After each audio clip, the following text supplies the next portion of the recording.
ചെയ്യുന്നതിന് ഇയാളത് മൊത്തം മോളാക്കൂട്ട പരിപാടി. ഷീലു എബ്രഹാം ഈ സിനിമയുടെ പ്രൊഡ്യൂസറാണ്, നായികയാണ്. കോഴിക്കോടുകാരോട് എന്താ ചേച്ചി പറയുന്നത്? ഹലോ കേൾക്കാം. കോഴിക്കോടിന് എൻ്റെ നമസ്കാരം. ഞങ്ങളുടെ ഈ സിനിമ എനിക്ക് നിങ്ങളോട് പറയാനുള്ളത്, ഞാൻ ദേ റഹ്മാനിക്കനെ നിങ്ങൾക്കങ്ങ് തരുവാ, അങ്ങ് എടുത്തോണ്ട് പൊയ്ക്കോ. ഒപ്പം ദീ വന്നിരിക്കുന്ന എല്ലാവരെയും, നമ്മുടെ ബാബു ആനന്ദ ചേട്ടനെയും ബിബിന സെന്തിൽ ആൻസർ എന്ന് വേണ്ട എല്ലാവരും നിങ്ങൾക്ക് തരുവാണ് ഞാൻ. അതുകൊണ്ട് ഞാനിവിടെ എൻ്റെ പേര് തന്നെ എഴുതി വെച്ചിരിക്കുന്നത്, ഷീലു എബ്രഹാം പ്രസൻസ് എഴുതി വെച്ചിരിക്കുന്നത് നിങ്ങൾക്ക് തരാൻ വേണ്ടിയിട്ടാണ്. എടുത്തോണ്ട് പോയിക്കോ, അത്രേ പറയാനുള്ളൂ. തീർച്ചയായിട്ടും നമ്മൾ ഓണത്തിന് എല്ലാവരും എടുക്കണം അല്ലേ?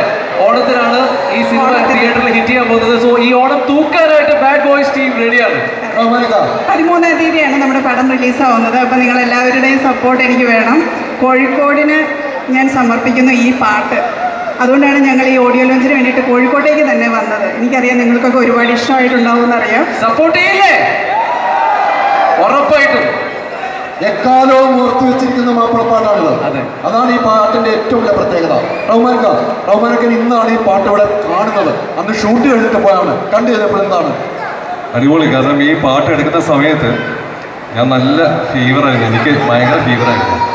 എങ്ങനെയൊക്കെയോ അഡ്ജസ്റ്റ് ചെയ്ത് ചെയ്തതാണ്. അതുകൊണ്ടാണ് ഈ 2 പേര് ഈ 3 പേർക്കും ചാൻസ് കിട്ടിയത്. ഡാൻസ് ചെയ്യാൻ ഞാനങ്ങനെ ആടിയിരുന്നേ ഉള്ളൂ. ഇവർക്കും ചാൻസ് കിട്ടില്ലായിരുന്നു. എനിക്ക് അന്ന് നല്ല പനിയാണ്. അതുകൊണ്ട് ഇവർ രക്ഷപ്പെട്ടു. ഇവർ എന്റെ ചായയിൽ എന്തോ നോക്കി തന്നിട്ടാണ് ബിബിൻ രണ്ടുപേരും ചായലാക്കി തന്നിട്ടാണ് ഞാൻ ബിബിനും സെന്തിലും മന്നോ ആൻസറും മന്നോ അത് എന്താന്നുള്ള കറക്റ്റ് ഒന്ന് പറയണല്ലോ. ഇനി സത്യം പറ, ചായല് ചോദിച്ചു മൈക്ക് മരുന്ന് വ്യക്തി ആരാ? റഹ്മാനിക്ക, ഞാൻ അങ്ങനെ ചെയ്യാന്ന് പറഞ്ഞുള്ളൂ, ചെയ്യുന്നതിന് ആൻസർ എന്തെങ്കിലും പങ്കുണ്ടോ? ഇതില് എന്തെങ്കിലും പങ്കുണ്ടോ? എനിക്ക് പങ്കേ ഉള്ളൂ. അങ്ങനെയെങ്കിലും കല്യാണം കഴിഞ്ഞോട്ടെ എന്ന് വിചാരിച്ചു. അല്ല, ഞങ്ങൾ കലക്കി കൊടുക്കുകയും ചെയ്ത് കേക്ക് പനി പിടിക്കുകയും ചെയ്തു. പക്ഷെ എനിക്ക് ഡാൻസ് കളിക്കാൻ അറിയില്ല. പിന്നെ അങ്ങനെ കളിക്കാൻ അറിയാതെ ഇവൻ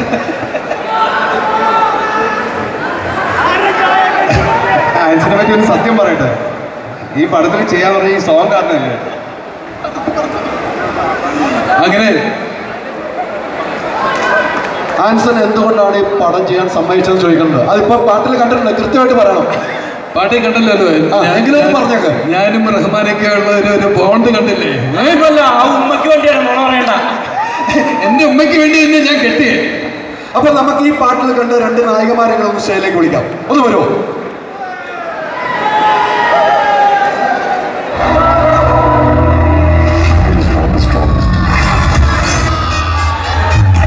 മലയാളത്തിന് മറ്റൊരു വില്ലനെ കൂടി ഈ സിനിമ സാക്ഷ്യം വഹിക്കുകയാണ്.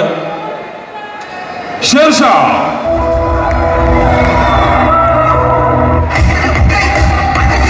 സുന്ദരനായ വില്ലൻ എന്ന് വേണമെങ്കിൽ നമുക്ക് പറയാം അല്ലേ?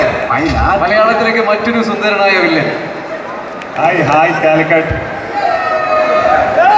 അത് ഷേർഷാ വില്ലൻ മാത്രമല്ല, ഷേർഷാ ആദ്യത്തെ നല്ലൊരു റൈറ്ററാണ്. അദ്ദേഹം ഒരു നായകനായിട്ട് സിനിമ ചെയ്തിട്ടുണ്ട്. ലിറ്റിൽ റൗത്തർ എന്ന് പറയുന്ന പടം. ആ പടം ലിറ്റിൽ മിസ് പറയണ്ട. അത് ആ പടത്തിനാണ് മികച്ച എഡിറ്റർക്കുള്ള അവാർഡ്, നമ്മളുടെ സ്റ്റേറ്റ് അവാർഡ്. അപ്പൊ നായകനാണ് വില്ലനുമാണ്. അതെ, നായകനും വില്ലനുമാണ്. അപ്പൊ ഒരു കൈയടി വേണം. ഈ സിനിമയിൽ പല പരിപാടികളുണ്ട്. ഇപ്പൊ റഹ്മാനിക്ക, ബാബാലി ചേട്ടൻ മാത്രമല്ല, ഇതിനകത്ത് 10-60ഓളം ആർട്ടിസ്റ്റുകളുണ്ട്. നമുക്ക് ഭയങ്കര ഫേവറേറ്റ്സ് ആയിട്ടുള്ള കുറേ ആർട്ടിസ്റ്റുകളുണ്ട്. അതോടൊപ്പം ഒരുപാട് ഡാൻസ് ഫൈറ്റും. ഈ ടർബോയിലെ നമ്മുടെ ഫിനിക്സ് പ്രഭു പുള്ളിയാണ് നമ്മുടെ ഫൈറ്റ് മാസ്റ്റർ. ഭയങ്കര കണ്ണൻ ജപിക്കുന്ന ഫൈറ്റുകളുണ്ടാവും. പിന്നെ ഇതിൻ്റെ സ്ക്രിപ്റ്റ് ഞാൻ വായിച്ചപ്പോൾ തന്നെ ഞാൻ ചിരിച്ചൊരു വശമായി. അത്രയും ഹ്യൂമറുണ്ട്, അത്രയും ഒരു ജാം പാക്ഡ് എൻ്റർടൈനറാണ്. അപ്പോൾ ഈ ഓണത്തിന് എല്ലാവരും ധൈര്യമായിട്ട്, കോഴിക്കോട്ടുകാർ ധൈര്യമായിട്ട് കയറിക്കോ. ഷുവർ ഷോട്ടാണ്. Thank you. ഈ പറഞ്ഞതുപോലെ തന്നെ ഫൈറ്റിന് ഫൈറ്റ് ഉണ്ട്, കോമഡിക്ക് കോമഡി ഉണ്ട്, എല്ലാം ചേരുന്നതാണ്. അപ്പൊ thank you very much Rahman. ഇതെല്ലാം സാധിച്ചു തന്നത്. അതായത് ഞങ്ങൾ ഈ ഷൂട്ടിങ് കഴിഞ്ഞപ്പോൾ 1.5 മാസമായിട്ടുള്ളൂ ഇപ്പോൾ പോസ്റ്റ് പ്രൊഡക്ഷൻ കൂടെ നടന്നത്. പക്ഷേ ഞങ്ങളൊരു ആഗ്രഹം ഉണ്ടായിരുന്നു ഓണത്തിന് ഇത് റിലീസ് ചെയ്യണമെന്ന്. പക്ഷേ എൻ്റെ മനസ്സിൽ അത് നടക്കും എന്ന് എനിക്ക് തോന്നിയിരുന്നില്ല, വിശ്വാസം ഉണ്ടായിരുന്നില്ല. പക്ഷെ അത് ആ വിശ്വാസം ഏറ്റെടുത്ത് അത് മീൻസ് എന്തായാലും എന്ത് വന്നാലും ഒരു പ്രശ്നം ഉണ്ടാവില്ല, അത് ചെയ്തിരിക്കും. ഓണത്തിന് ഞങ്ങൾ റിലീസ് ചെയ്തിരിക്കും തന്നെ ഞങ്ങൾക്ക് ഉറപ്പ് തന്ന ഞങ്ങൾ എബ്രഹാം മാത്യൂസ് ഇതിൻ്റെ പ്രൊഡ്യൂസറിനെ കൂടി ഒരിക്കൽ കൂടി ഞാൻ നന്ദി രേഖപ്പെടുത്തുന്നു. Thank you so much mister Abraham. കാരണം ഒരുപാട് ഒരു പടം സാധ്യമാകണമെങ്കിൽ അതിന്റെ വിത്തൗട്ട് പ്രൊഡ്യൂസർ ആ പടം സാധ്യമാകില്ല. അതിന്റെ സംവിധായകൻ വിചാരിച്ച രീതിയിൽ ആ പടം സാധ്യമാകണമെങ്കിൽ തീർച്ചയായിട്ടും നല്ലൊരു കൈയടിയാണ് ഇതിന്റെ പ്രൊഡ്യൂസർ ആൻഡ് ഇതിന്റെ പ്രൊഡക്ഷൻ ടീമിന് നമ്മൾ കൊടുക്കേണ്ടത്. Please put your hands together. ഇനി നമുക്ക് സ്റ്റേജിലേക്ക് ഒരാളെ വിളിക്കണം. നമ്മുടെ മാമിന്റെ ചെറുപ്പകാലം അഭിനയിച്ച അമൃത പ്ലീസ്. നല്ലൊരു കൈയടി. സിനിമ കാണുമ്പോഴാണ് നിങ്ങൾക്ക് അറിയാൻ കഴിയുന്നത്. നല്ലൊരു കൈയടി കൊടുക്കാം.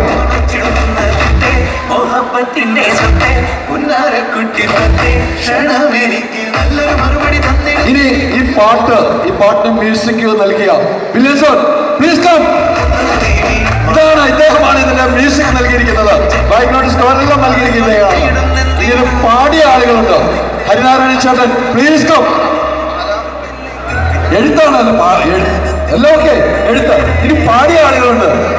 ഇബ്രാഹിം ഫരീഖുട്ടി.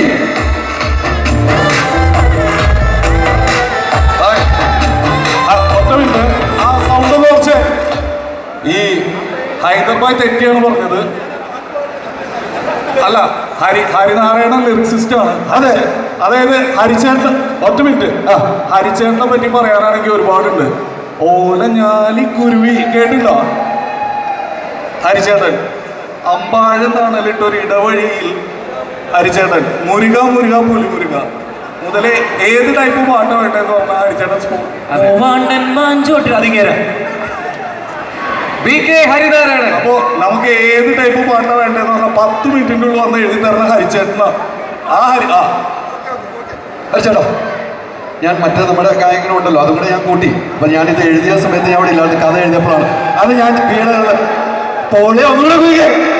അപ്പൊ ഹരിച്ചേട്ടാ, ഈ പാട്ട് ഗംഭീരമായിരിക്കുകയാണ്. നിങ്ങൾക്ക് എല്ലാ പാട്ടുകളും നല്ല രീതിയിൽ കൈകാര്യം ചെയ്യുന്ന വ്യക്തി എന്നതിൽ ഈ കോഴിക്കോട് എത്തിയപ്പോൾ നമ്മുടെ സിനിമയെക്കുറിച്ച് വലിയ സന്തോഷം. കോഴിക്കോടാണ്, കൽബിലെ തേനൊഴുകണം കോഴിക്കോട് എന്ന് ഇപ്പൊ നേരത്തെ അഭയം പാടി ആ പാട്ട് എഴുതാൻ പറ്റിയിട്ടുണ്ട്.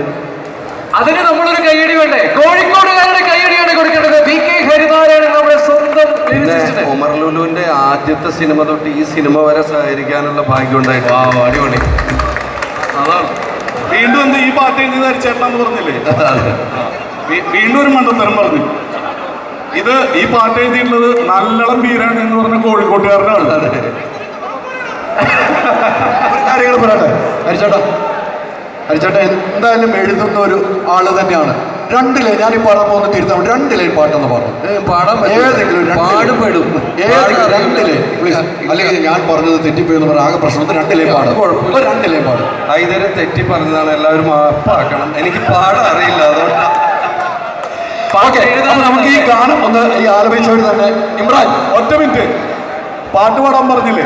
ഇവിടെ എന്റെ പവർ സ്റ്റാർ ബാബു ചേട്ടൻ എനിക്ക് വേണ്ടി ഒരു 2 വരി പാടും. പാടോ? വരൂ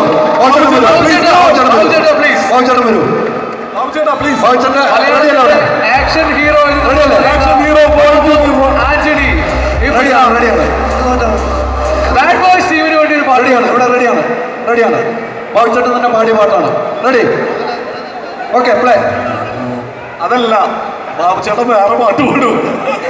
ഏത് പാട്ടാണ്? എന്റെ ഹൈദരാബാദ് 5 മിനിറ്റ് അവിടെ നിൽക്ക്, ഞങ്ങൾ ഡീൽ ചെയ്യാം.